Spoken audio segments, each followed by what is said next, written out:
Good morning, all of you, my students. So now I am going to demonstrate one of the best product of solar home system, that is fully DC system. So how can we calculate, or how can we design, how can we size the solar home system? So first of all, whenever we are going to design a solar home system, then it is much more required that first of all you must have to understand the customer's requirement, what the customer wants. That is much more important. You must have to demonstrate that what is the requirement, then calculate the total power of the consumptions. Whatever the loads are, that should be calculated. So that is known as the total power consumed by the customer. Next, selection of the solar charge controller. Next, to calculate battery capacity, and then calculate battery panel capacity, and then sizing of the cable. Sizing of the cable is much more important. So now let us consider first the sizing, that means the DC loads.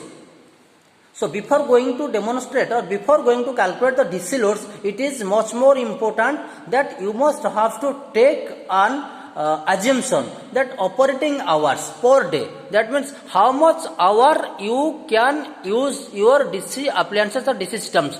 Somehow it may be 5 hours, maybe 6 hours, maybe 7 hours, whatever it may be. So that is most important. Then the next part is the autonomy or backup durations in a daytime. The backup duration is more important, because if there is no sunshine for 2 days, then what can he do? He must have some backup, so that he can use, or she can use, or the customer can use for 2 days or 3 days or 1 day, whatever it may be. So autonomy is much more important in this case. Now let us take one example. Suppose the DC loads, one LED lamp, one DC television, one DC fan, and one mobile charger. So please, dear students, please record this. Now we have to calculate the total power consumption. Suppose the LED lamp, somehow it is 2.5 watt, and DC television, that is 20 watt, fan is 15 watt, and mobile charger is 2.5 watt. So total load you can calculate, that is 40 watt. Next, our assumption is that total operating hour per day, that is 5 hours. So 5 hours multiplied by total power or total load, that is nothing but the watt hour, that is the energy. So here as per the example, 2.5 power consumption for 5 hours, that is 12.5. DC television 20 watt for 5 hours, that is 100. And DC fan, that is 15 watt, and for 5 hours use, that is 75. And mobile charger is 2.5 watt and used for 5 hours, that is 12.5. So somehow the energy required for driving the system is 200 watt hour. So that is 200 watt hour. Next, selection of the solar charge controller. So you know that load current is nothing but total load divided by battery voltage. Here battery voltage, you can see, that is 12 volt battery we are using, because all our appliances, all our the systems are 12 volt. So we must have to use the 12 volt battery system. So as you know that total power, that is 40 watt, and battery voltage is 12 volt. So 40 divided by 12, that is 3.33 ampere. So total load current is 3.33 ampere. Now we must have to choose the charge controller which must be 12 volt and somehow 3.3 ampere. But in the market, common market, you can never get the specification like this 3.3. So you may go for the better option, that may be 6 ampere, or maybe 12 ampere, maybe 10 ampere, whatever it may be according to your load calculations. So best option is that 12 volt and 6 ampere charge controller is appropriate. Then next is the calculation of a battery capacity. As we know that there is 2 parameters regarding the battery charging and discharging, that is depth of discharge and state of charge. So as per the calculation, the depth of discharge of the battery in the calculating mode, we should have to take, that is 70%. It means 0.7. Now battery capacity, there is a formula behind that. Battery capacity you have to calculate like this: load current into operating hours into autonomy divided by depth of discharge. So exact load current is your 3.33 and your operating hours, that is 5 hours, and autonomy you have taken that 1 day divided by 0.7. So that is 23 ampere hour.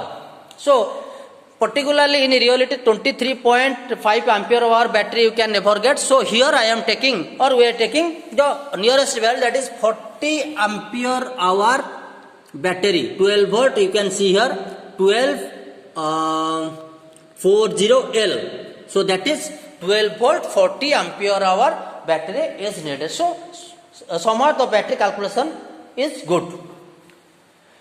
Now you must have to take the good sunshine hour, where there is no sunshine, there is no energy, there is no photons. So you must have to take an appropriate place where much more sunshine is available. And for an example, we are taking here 4 hour good sunshine. So as per that, we have to calculate the panel capacity. Now another thing you must have to keep in mind, efficiency of the charge controller is 0.95%, that is 0.95. So in the formula solar panel capacity, you must have to go for the energy required by the load multiplied by autonomy divided by sunshine hours into controller efficiency. So already you have calculated energy required by the load, that is 200 watt hour, multiplied by 1, that is autonomy, divided by 4 into 0.95, that is 52.6 watt peak. So in reality you can never get 52.6 watt peak panel. So you must have to go the nearest value. So let's consider that is the 60 watt peak. 60 watt peak is sufficient. Now the next important factor is that sizing of the cable. Sizing of the cable is much more important because there must be some resistive loss here. So you can get a loss definite. So that the sizing of the battery, the sizing of the cable as well as the length must required. So cable from solar panel to charge controller, it should be 10 meters and size of the cable is 2.5 square millimeter. Next, cable from solar charge controller to the battery, that is 1.5 meters and somehow the size is 2.5 square meter. Then cable from the solar charge controller to switchboard, it must be 3 meter and also the size is 2.5 square mm.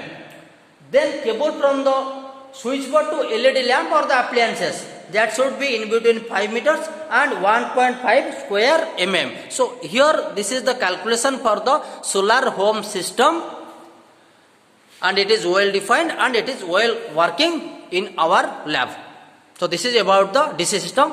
So basing this, you can also make one DC system in your home. So in this internship program, let us take one example. This is solar DC system and you make it at your own. That's why you can know that how can you use your internship program successfully, and you must have to make one project regarding this solar home lighting system, completed DC system. So this is all about the solar DC system. Thank you so much.